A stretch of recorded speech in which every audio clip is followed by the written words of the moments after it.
What's going on, growers? It's James Piccioni coming to you live from Jersey. We know as organic gardeners that the key to a healthy garden is to work with nature to create an ideal growing environment. So today, I wanted to bring you along as we take some of those steps toward ensuring ourselves better future harvests. Let's go!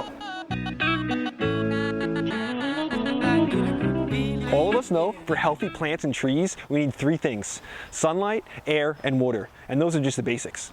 For the most part, the air and the sunlight, those things are going to be consistent. They're basically always here. They're basically always the same. But when it comes to water, that's one of those factors that changes from year to year. One of those things that if it's not consistent and if it's not the proper amount of water, too much or too little, that will negatively affect your plants. But I have a solution for that. Something we can do to get that consistency, to make it so we're not overwatering or underwatering in situations. But maybe you're one of those people who have the three basics down. Watering is not an issue for you, but you're also one of those people who in the spring, you look at the garden, it's beautiful, it's lush, it's green, things are thriving. Then something happens, you take about a week off, you come back to your garden and it is completely overrun with weeds. It's so demoralizing. You look at your veggies and they're just being strangled out by crabgrass. It's a terrible feeling. That's not what we want. And we can avoid that with a natural solution. These are the two biggest issues that I see people running into when starting their organic garden.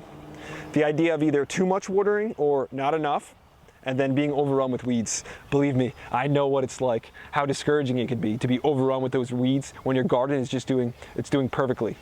But I also know what it's like to take on too much space. I've done it before, and I've done it with the wrong system. But if you want to take on a good amount of space, if you put the right system in, if you have nature work with you, if you mimic it, then you can take on more space with less work and grow more food. And this big, incredible solution, one that we should all be applying in our garden, is simple. It's not hard. It's often brushed over. That's why I wanted to present it in this manner. Switch it up a little bit and not tell you what it was until a little bit into the video. And that is mulch, organic matter mulch. There are many different kinds of mulches you can use. We want organic matter ones, but even rocks would work fine. The idea with this mulch is that it does a number of things. First, it insulates the soil. In the summer when it's super hot, it helps keep the soil a little cooler. In the winter when it's really cold, it helps keep the soil a little warmer, allowing the microorganisms to constantly be at work in there. Also, it's going to retain the moisture, which is going to help us avoid that issue we had earlier, and it's going to keep the weeds down, avoiding that other issue. Wood chips happen to be my favorite organic matter mulch for a number of reasons, and I'll get into that. The first reason I love using wood chips, and I think they're perfect for my particular scenario, is that they're accessible. I can get them oftentimes, they'll deliver them right to my house. So because they're accessible, that makes them excellent for my garden. Also, is the main reason that I love using wood chips is their ability to create a perfect environment for fungus to come in. In particular, mycorrhizal fungi. These are very important funguses, and for many reasons. I heard someone say, I believe it was Paul Stamets, who, as we know, is one of the most famous mycologists, say that wood chips are about 70% water.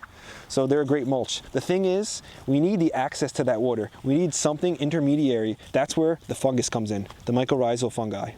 This fungi is so important. These are just the mycelium, the hyphae. These are almost like the roots of the fungus.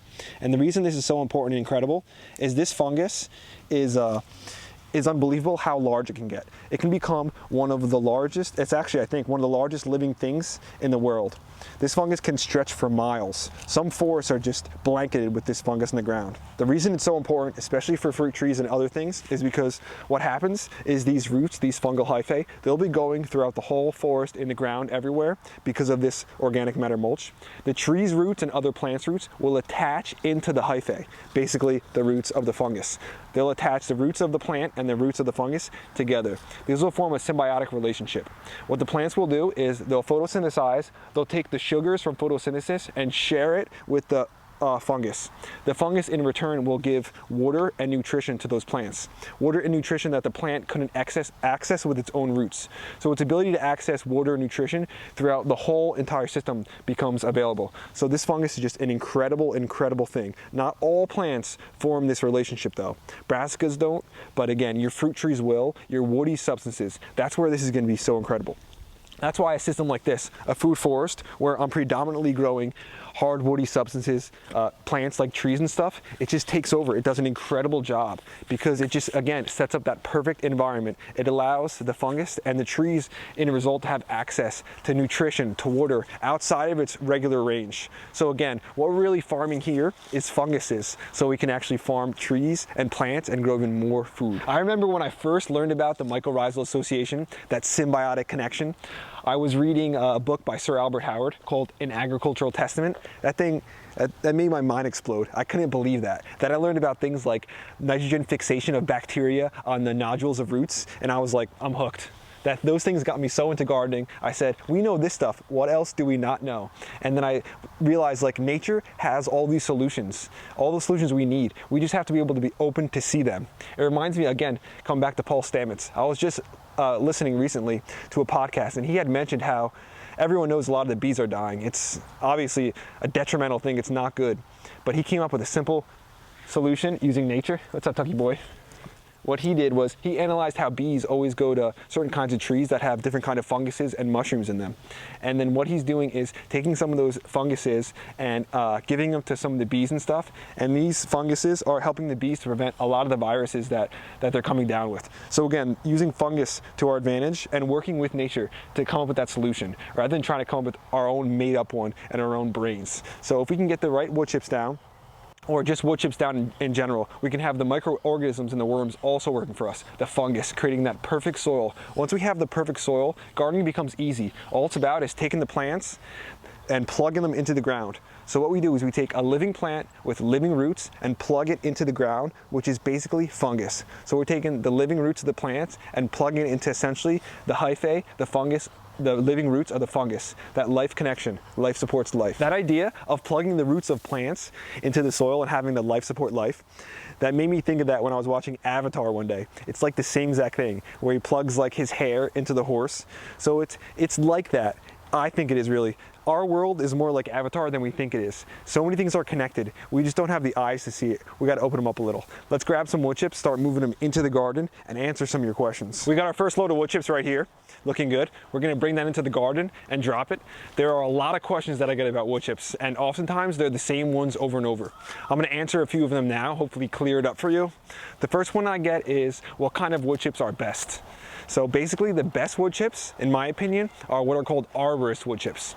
These are the wood chips of freshly cut down trees that have the needles, the leaves, all that kind of stuff, the sticks, the twigs. You don't just want wood shavings. That's not what you want at all. You want the arborist chips. And ideally, it's good if you can have those age for a little while. So if you just had a tree cut down in the fall, that's why I'm doing it right here. If you have a tree cut down in the fall, it's excellent to have your wood chips down in the fall. This way, when spring comes down, they'll be broken down a little bit. After they're broken down, they can retain moisture better, which is important. You really don't want to put fresh, brand new wood chips that have all the grease and stuff around annuals. It's not ideal, although you could do it. Another question I often get is, will wood chips acidify my soil? Nope, not if you use the right application. What I mean by that is wood chips are meant only to be used as a mulch. Never, never mix them into your soil or it will acidify it. People ask me, can I use cedar wood chips? Can I use black walnut wood chips? Yes, you can use any wood chips. Pine wood chips work great too. If you layer them, if you put them down as a mulch, they will not acidify your soil. In my opinion though, if you have a choice, I like the broadleaf trees. I like things like oaks, maples, Bradford pears. Those would be the best ones in my opinion, if I can get them. But again, all wood chips will work. Black walnut wood chips have the juglone in them, in the roots, but it's not gonna go to your plants because that allelopathic chemical in the roots of the black walnut, that's only when it's alive. So you're really gonna be taking the leaves and all that, you're gonna put them on top of the soil, it's gonna break down, and it's not gonna affect your plants at all. I've tried black walnut wood chips before, they work great. A lot of you will wonder, how often do I have to put wood chips down and how deep? That's going to really be circumstantial. For instance, if you have a brand new annual garden that you want to put in, I suggest contractor's paper, then about 4 to 6 inches of wood chips. If you're going to be growing fruit trees in a brand new section, I suggest about 6 to 8 inches of wood chips with contractor's paper down.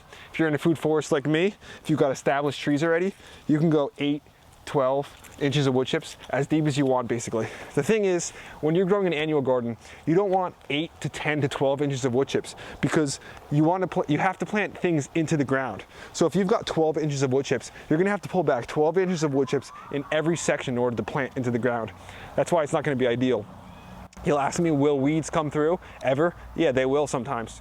For instance, right here, you'll see the wood chips broke down to the point that we basically have no wood chips left. Now there's some weeds coming up.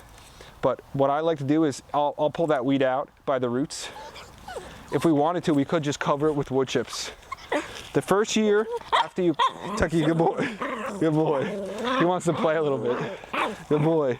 The first year you put the wood chips down in the spring, there's gonna be some annuals coming up, and there might be some perennials too. What you wanna do is just remove them, and then, good boy, Tuck. Good boy, good boy, good boy. Where's your bone? Get it, Tuck. So what you want to do is pull those weeds, or you could just cover it with wood chips. The idea is that whenever you see anything green growing that you don't want, pull it out. Cover it with more chips. If it doesn't have green leaves, then it can't keep growing. As you can see in this section, the wood chips, there's barely any left. So we're gonna come by with a couple loads of wood chips. We're gonna get this whole garden about 5 or 6 inches, maybe 8 at least, of wood chips, especially under these fruit trees. Before I put the wood chips down, I wanna make sure I go through and collect these peach pits, because they could have insects overwintering in them. And insects we don't want, pests like the plum curculio, which is definitely not a good one around here. People ask me how quick the wood chips break down. That really depends on your situation, on your particular situation. So if you're in a section like this where the wood chips have broken down this much, you definitely need more. I wouldn't even suggest letting them get like this. 3 or 4 inches is about as low as you want to go, or you're going to start having weeds like this, as you can see growing through. People ask me about using manures with wood chips also. So I think that's a great idea in the right application, in the right scenario. So I've got my hazelnut trees over there. I'm gonna put some manure under them this year, chicken manure from my chickens. To do that, first I'm gonna put about 3 inches of wood chips down. Then I'm gonna layer manure over top of those wood chips, and then about 6 more inches of wood chips over top of the manure. This way, the manure will seep into the soil over the fall, over the winter, in the rainy season, and the spring will come and the hazelnut will be ready, just, you know, rejuvenated, ready to grow. So I think that's a good idea. And it's also having the wood chips on top of the manure will kind of cover it so you don't just have sitting manure. 2 other things people mention to me all the time or question: are wood chips going to bring termites in? No, not any more than any other mulch would. For instance, if you have rocks as a mulch or anything, that's going to be a location for termites to actually live in. But wood chips can be a location for termites to live in, yeah, but they're definitely not going to eat them. That's because these wood chips are soggy, wet, and full of fungus. Termites like dry wood. That's what they like to eat. So they're not going to be eating your wood chips. So you don't have to worry about that. When it comes to a fire hazard, if you've ever grown with wood chips, then you know that's crazy. There's no way. These wood chips, again, the reason we love them is because they can retain moisture. They can hold it. They're wet. They have funguses in them. Definitely not going to start a fire. That's today's video, growers. Thanks for watching. I hope you enjoyed it. I hope you got something out of it. The ultimate goal, though, is to build a system that provides us with the highest quality food with the least amount of work. And that's why I think mulch is just so vitally important. If you guys enjoyed the video, hit the like button, hit the subscribe button, share it with your friends. Don't forget to check out the merch down low. Tuck and James will be back at you with another one real soon. We